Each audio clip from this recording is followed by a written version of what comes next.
অবশেষে সম্পূর্ণ হলো আমির পদ্মচার বিয়ে।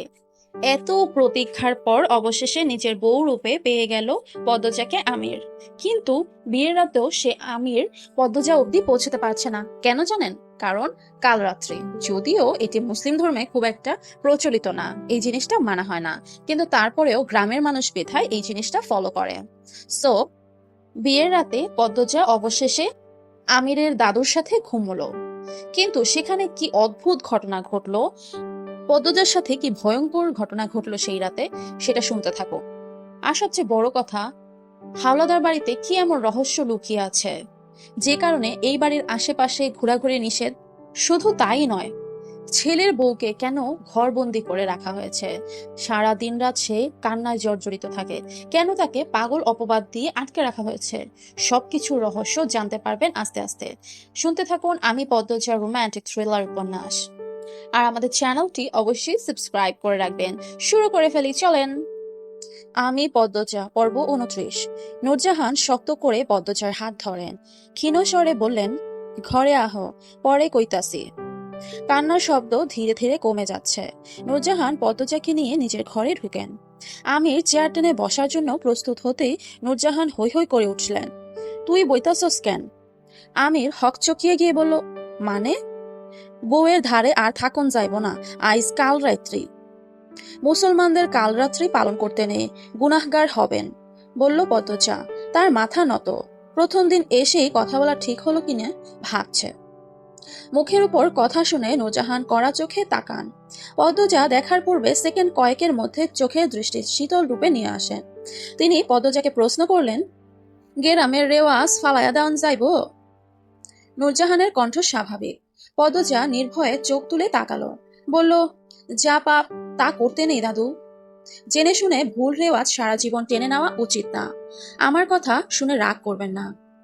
তুমি কি আইজ জামাইয়ের লগে থাকতে চাইতাছ? নূরজাহানের কণ্ঠ গম্ভীর। এমন প্রশ্নে পদ্মজা ভয় পেয়ে যায় এবং লজ্জায় আড়ষ্ট হয়ে ওঠে।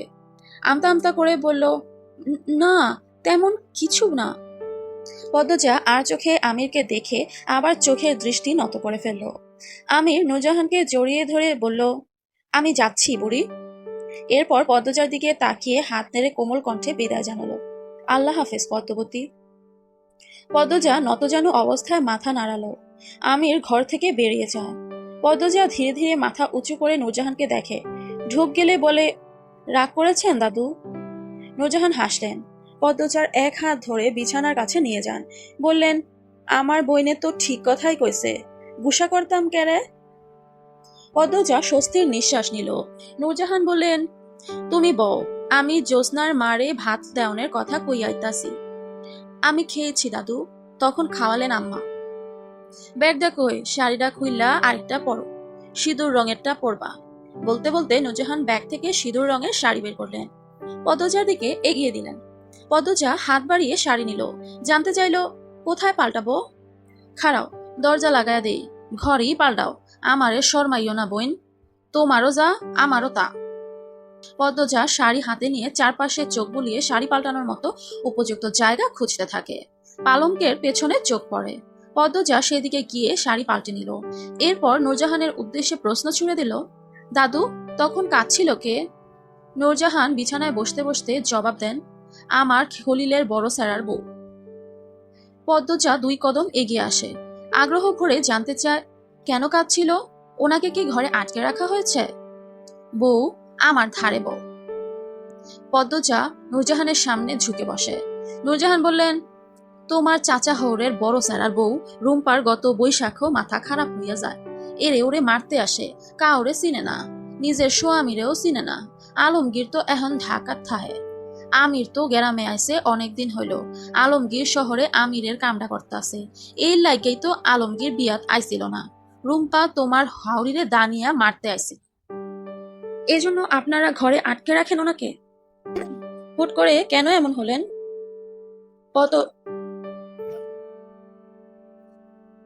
পদ্মজা আতকে উঠে জিজ্ঞাসা করলো। নূরজাহান এদিক ওদিক তাকিয়ে কি যেন দেখলেন। এরপর সতর্কতার সাথে ফিসফিসিয়ে বললেন, বাড়ির পিছে বড় জংলা আছে, দোষী জায়গা, ভুলেও এখানে যাইও না। রুম্পা শনিবার ভর দুপুরে গেছিল, এর পরের দিন জ্বর উড়ে আর এখন পাগল হইয়া গেছে। এগুলো তেনাদের কাজ। রাতে নাম লন নাই। তুমি মাশাল্লাহ চান্দের টুকরা, ভুলেও যাইও না যেন, ক্ষতি হইব। নূরজাহানের কথা শুনে পদ্মজার গায়ের পশম দাঁড়িয়ে পড়ে। মনে মনে ভাবে, অবিশ্বাস্য, ভয় পেয়ে কারো মাথা খারাপ হয়ে যায়। পদ্মজা উৎসুক হয়ে জিজ্ঞাসা করে, ওনাকে ডাক্তার দেখাতে হয়েছে? হ, দেখানো হয়েছিল তো। শহরে 2বার লইয়া গেছে। কবিরাজ আইলো, কেউই ভালা করতে পারলো না। আচ্ছা, সব কথা বাদ দেওয়া হন। এই বাড়ি যখন বউ হইয়া আইসো, সবই জানবা। খালি বাইতে কইয়া আর লাভ নাই। গ্রামের কেউ জানে না। রাইত হইছে, ঘুমাও অহন। নূরজাহান শুতে শুতে বললেন, শুনো, জামাইয়ের কাছে কইলাম যাইবা না। না না, যাব না। বুঝলা বইন, তোমার দাদা হৌরে বিয়ার প্রথম রাইতে লুকাইয়া আমারে তুইলা নিজের ঘরে লইয়া গেছিল। আদর সোহাগ কইরা ভোর রাইতে পাঠাই দিছিল। আমি ছুডু আছিলাম, তাই ডরে কয়েলজা শুকাইয়া গেছিল। বলতে বলতে নূরজাহান জোরে হেসে ওঠেন। পদ্মজা মৃদু করে হাসে। নূরজাহান ডান দিকে কাত হয়ে শুয়ে পড়েন। পদ্মজা ধীরে ধীরে এক কোণে কাচুমাচু হয়ে শুয়ে পড়ে। কি অদ্ভুত সব! সাধারণ বিয়ের রাতে নতুন বউরা ঘুমানোর সুযোগ পায় না। জামাইয়ের বাড়ির মানুষেরা সারাক্ষণ ভিড় করে ঘেঁষে থাকে। পদ্মজা দীর্ঘ নিঃশ্বাস ছাড়ল। হারিকেনের আগুন নিভু নিভু করে জ্বলছে, নিভে যাবে যে কোনো মুহূর্তে। কেটে যায় আরো অনেকক্ষণ। ঘুম আসছে না, দেহ অচেনা অনুভূতিতে ছেয়ে যাচ্ছে। আচমকা পদ্মজা ভ্রু কুঁচকে ফেলে। কান খাড়া করে ভালো করে শোনার চেষ্টা করে। আবার কাঁদছে। রুম্পা মিনমিনিয়ে কাঁদছে। পদ্মজা স্পষ্ট শুনতে পাচ্ছে। সে ধরফরিয়ে উঠে বসে। সাথে সাথে নূরজাহান পদ্মজার দিকে ফিরেন। জানতে চান, ডরাইছ? উনি আবার কাঁদছেন। সারা বেলায় কান্দে, এইসবে কান্দিও না, ঘুমাইয়া পড়ো। পদ্মজা উসখুস করতে করতে শুয়ে পড়ে। হারিকেন নিভে যায়। নূরজাহান ঘুমে তলিয়ে যান। নাক ডাকছেন তিনি। নাক ডাকার তীব্রতা অনেক, যা পদ্মজাকে বিরক্ত করে তোলে। পদ্মজা ঘুমানোর চেষ্টা করে। হাজার ভাবনার ভিড়ে একসময় ঘুমিয়ে পড়ে। শেষ রাতে ঘুমের ঘোরে অনুভব করে হাঁটুতে কারো হাতের ছোঁয়া। পদ্মজা চোখ খুলে। মুখের সামনে কেউ ঝুঁকে রয়েছে। পদ্মজা ধরফরিয়ে উঠে চিৎকার করে উঠল, কে? সঙ্গে সঙ্গে পুরুষ অবয়বটি ছুটে বেরিয়ে যায়। পদ্মজা কাঁপতে থাকলো। শরীর বেয়ে ঘাম ছুটছে। ভয়ে ঠোঁট শুকিয়ে কাঠ। সে নূরজাহানকে ভয়ার্ত স্বরে ডাকে, দাদু দাদু।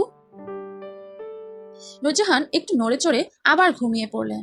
পদ্মজা আর ডাকলো না। সে ঘন ঘন নিঃশ্বাস নিয়ে নিজেকে সামলানোর চেষ্টা করে। তার চোখের দৃষ্টি দরজার বাইরে। মস্তিষ্ক ভাবছে, দরজা তো লাগানো ছিল, বাইরে থেকে কেউ কিভাবে ঢুকলো? নাকি এর মাঝে দাদু টয়লেটে গিয়েছিলেন? পদ্মজার বুক হাঁপড়ের মতো ওঠানামা করছে। সে জিহ্বা দিয়ে শুকনা ঠোঁট ভিজিয়ে নিল। একটু ভয় ভয় করছে। কে এসেছিল? এভাবে গায়ে হাত দিচ্ছিল কেন? পদ্মজা চোখ খিচে ছি বলে আগন্তুকের প্রতি ঘৃণা প্রকাশ করে। বাকি রাতটুকু আর ঘুম হলো না তার। ভয়টা কমেছে। এই জায়গায় পূর্ণা থাকলে হয়তো পুরো বাড়ি চেঁচিয়ে মাথায় তুলে ফেলত। পদ্মজা মনে মনে আল্লাহর কাছে প্রার্থনা করে এরকম ঘটনা পূর্ণার জীবনে যেন না আসে। একদম ঘুরিয়ে যাবে, উঠে দাঁড়াতে পারবে না। পূর্ণার কথা মনে পড়তেই পদ্মজার বুকটা হু হু করে উঠল। কান্না পায়। অন্যদিন পাশে পূর্ণা থাকে, আজ নেই। ফজরের আজান পড়তেই নূরজাহান চোখ খুলেন। বিছানা থেকে নেমে দেখেন পদ্মজা জায়নামাজে দাঁড়ালো মাত্র। তিনি প্রশ্ন করলেন, অজু করলা কই? জি, কল পারে। চিনছো কেমনে? পদ্মজা হাসলো, বলল, খুঁজে বের করেছি।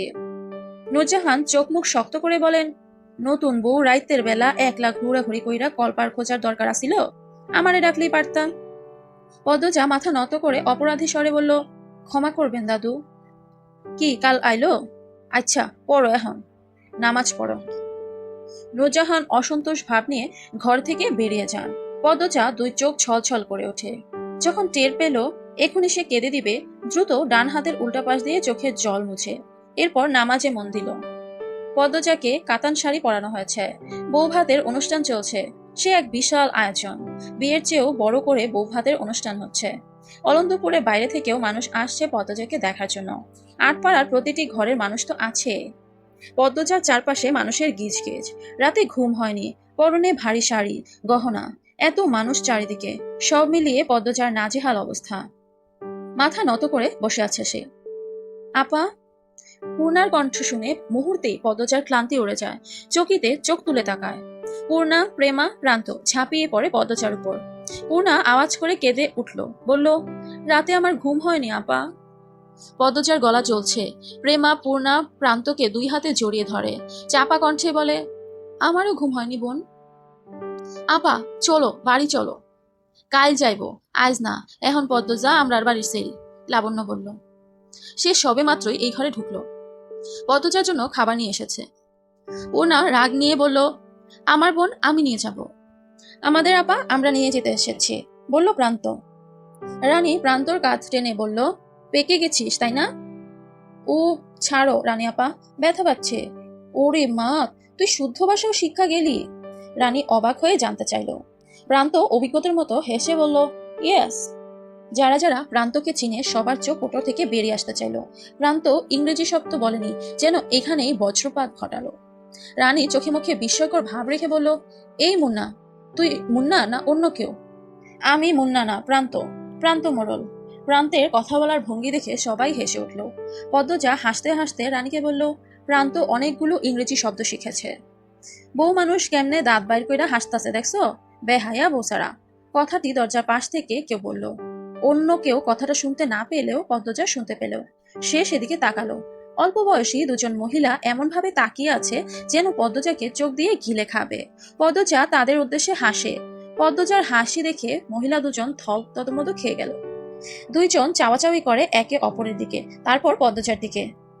পদ্মজা ততক্ষণে চোখ সরিয়ে নিয়েছে। অতিথি আপ্যায়ন চলছে ধুমধামে। রমিজ আলী, কামরুল, রজব সবাই উপস্থিত রয়েছে। খাওয়া শেষে তারা আড্ডা শুরু করে।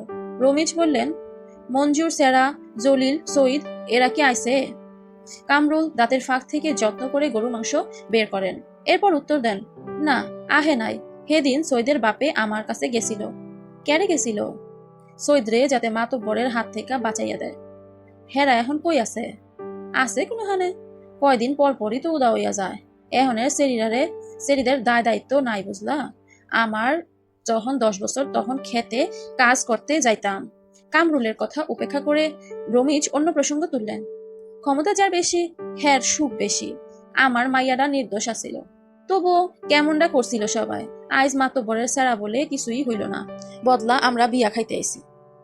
রমিজের অসহায় মুখখানা দেখে কামরুল, রজ, মালেক হো হো করে হেসে উঠলেন। রমিজের দৃষ্টি স্থির। পেট ভরে খাওয়ার লোভে এখানে এসেছেন তিনি, নয়তো এখানে আসার এফোটাও ইচ্ছে ছিল না।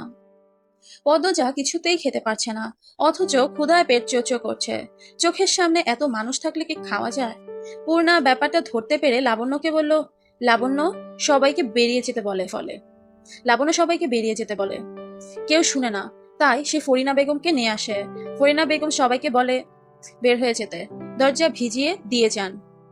ঘরে শুধু রানী, লাবণ্য, পদ্মজা, প্রেমা, পূর্ণা আর প্রান্ত। পদ্মজা খাওয়ার জন্য প্রস্তুত হয়। পূর্ণা বলে, আপা আপা আমি তোমাকে খাইয়ে দিই। পদ্মজা অবাক হয়ে তাকালো। ঠোঁটে ফুটে হয়ে মিষ্টি হাসি। পূর্ণা অনুমতির অপেক্ষা না করে এক লোকমা ভাত খাইয়ে দিল। পদ্মজার চোখ দুটি ছলছল করে ওঠে। পূর্ণা কখনো খাইয়ে দেয়নি, এই প্রথম খাওয়াতে চাইছে। পদ্মজা হা করে। লাবণ্য হেসে বলল, আমার এখন একটা যদি বইন থাকতো। আমি তোর বইন না, বলল রানী। লাবণ্য চোখ মুখ শক্ত করে বলল, জীবনে খাইয়ে দিছস, আবার বইন কইতে আসছস যে? তুই খাইয়ে দিছস? পূর্ণা তো শুরু, তুইও তো শুরু। আগে পদ্মজা খাওয়াইছে, এরপর পূর্ণা। আচ্ছা ভাত লই আয়, খাওয়াই দিমু, রানী বলল। এখন পেট ভরা? হ, এখন তো তোর পেট নাক মাথা সব বড়াই থাক। দুই বোনের ঝগড়া দেখে পূর্ণা পদ্মজা হাসে। কি মিষ্টি দুজন, ঝগড়াতেও যেন ভালোবাসা রয়েছে। লাবণ্যর চেয়ে রানী বেশি সুন্দর, তবে লাবণ্যকে দেখলে বেশি মায়া লাগে। লাবণ্য চেয়ে রাগী দেখলেই বোঝা যায় তা। গতকাল কি রাগটাই না দেখালো। ঘরে ঢুকলো আমির। আমিরকে দেখেই পদ্মজা সংকুচিত হয়ে গেল। রানী প্রশ্ন করলো, এইখানে কি দা ভাই? পদ্মজাকে নিয়ে যেতে হবে, ও খাচ্ছে। আচ্ছা খাওয়া শেষ হলো তারপরে নিয়ে যাব। পদ্মজাকে নিয়ে যেতে হবে, ও খাচ্ছে, আচ্ছা খাওয়া শেষ হলে নিয়ে যাব। বলতে বলতে আমির পদ্মজার সামনে বসলো। লাবণ্য জিজ্ঞাসা করলো, কই নিয়ে যাবা? আম্মার ঘরে। কেন? আম্মা বলছে নিয়ে যেতে। আম্মা একটু আগেই দেখা গেল। আমির হকচকিয়ে গেল, আমতা আমতা করে বলল, ও তাই নাকি? রানী তীক্ষ্ণ দৃষ্টিতে আমিরকে পরখ করে নিয়ে বলল, দা ভাই মিথ্যা বলছো কেন? মিথ্যে? আমি অসম্ভব, আম্মা না, দাদু বলেছে নিয়ে যেতে। এই তোরা যা তো, তোদের বান্ধবীরা আসছে, যা। হুদাই ঘ্যান ঘ্যান শুরু করেছিস। লাবণ্য কথা বাড়াতে চাচ্ছিল, রানী টেনে নিয়ে যায়। প্রেমা, পূর্ণাও বের হয়ে যায়। তারা বাড়ি থেকে পরিকল্পনা করে এসেছে একসাথে পুরো হাওলাদার বাড়ি ঘুরে দেখবে। পূর্ণা খাইয়ে দিচ্ছে। পদ্মজা আমিরের উপস্থিতিতে বিব্রত হয়ে উঠেছে, খাবার চিবিয়ে খেতে পারছে না। আমির পদ্মজাকে বলল, বড় ভাবি বলল রাতে নাকি ঘুমাওনি। না, হ্যাঁ আসলে ঘুম আসেনি। ঘুমাবে এখন? না না, কি বলছেন, বাড়ি ভর্তি মানুষ। পদ্মজা দ্রুত বলল, আমিরের চোখের দিকে তাকিয়ে। কথা শেষ হতেই চোখ নামিয়ে নিল। আমির বলল, আচ্ছা খাও, আমি আসছি। আপনি কি রাতে দাদুর ঘরে এসেছিলেন? আমির চলে যাওয়ার জন্য দাঁড়িয়েছিল। এই কথা শুনে চমকে তাকালো। পদ্মজার দিকে ঝুঁকে জানতে চাইলো, কেন, কেউ কি এসেছিল তোমার ঘরে? আমিরের এমন ছটফটানি দেখে পদ্মজা খুব অবাক হলো। সে অবাক চোখে তাকিয়ে থেকে বলল, হ্যাঁ এসেছিল, শেষ রাত্রিরে। আচ্ছা, বলেই হন্তদন্ত হয়ে বেরিয়ে গেল আমির। পদ্মজা পিছনে ডাকলো, শুনলো না আমির। হুট করে আমিরের পরিবর্তন পদ্মজাকে ভাবাতে লাগলো। আর কতখানি শুনবেন, অলরেডি তো এই পর্ব শেষ। পরবর্তী পর্বে কত ইন্টারেস্টিং কিছু হতে যাচ্ছে তার আজকে আমার মুখে বলতে হবে না, কেননা আপনি তো অলরেডি এই পর্ব যদি শুনে থাকেন, দ্যাট মিনস আগামী পর্ব কি পরিমাণ ইন্টারেস্টিং হবে সেটা তো আইডিয়া করে ফেলছেন, মুখে আর নাই বলি। তাহলে আপনারা কি মিস করতে চান আর একটি পর্ব? যদি মিস না করতে চান তাড়াতাড়ি সাবস্ক্রাইব করে ফেলেন। আর সবচেয়ে বড় একটা কথা বলি, শুনেন, এই দুনিয়ায় মার্জিত, ভদ্র এবং যাদের রুচির দুর্ভিক্ষ নাই এরকম মানুষ কিন্তু খুবই কম। দ্যাট মিনস আপনাদের কথাই বলছি, যারা সুরুচিশীল তাদের সংখ্যা সবসময় কম। তাই আমার টার্গেটেড অডিয়েন্সও কিন্তু অলওয়েজ কম, কিন্তু আমি সবসময় আপনাদেরকে বেশি প্রায়োরিটাইজ করি। দ্যাটস ওয়াই আপনাদের কাছে এই একটা রিকোয়েস্ট, কাইন্ডলি সাবস্ক্রাইব করে দেন আর আপনার আশেপাশে পছন্দের মানুষদের সাথে পর্বগুলো শেয়ার করেন এবং বলে দেন সাবস্ক্রাইব করার জন্য, কেননা আপনার এই ছোট একটু এগিয়ে আসা আমাকে অনেকখানি এগিয়ে যেতে সাহায্য করে। আর একটা কথা কিন্তু আছে, ভালো কাজে মানুষকে উদ্বুদ্ধ করলে কিন্তু নিজেরই ভালো, তাই না? সমাজও বিষাক্ততা থেকে রক্ষা পায়। সো আজকে এই পর্যন্তই, ভালো থাকুন। ইনশাল্লাহ আগামী পর্ব আসার আগ পর্যন্ত আল্লাহ যেন আপনাদের সবাইকে অনেক ভালো রাখে। আল্লাহ হাফেজ।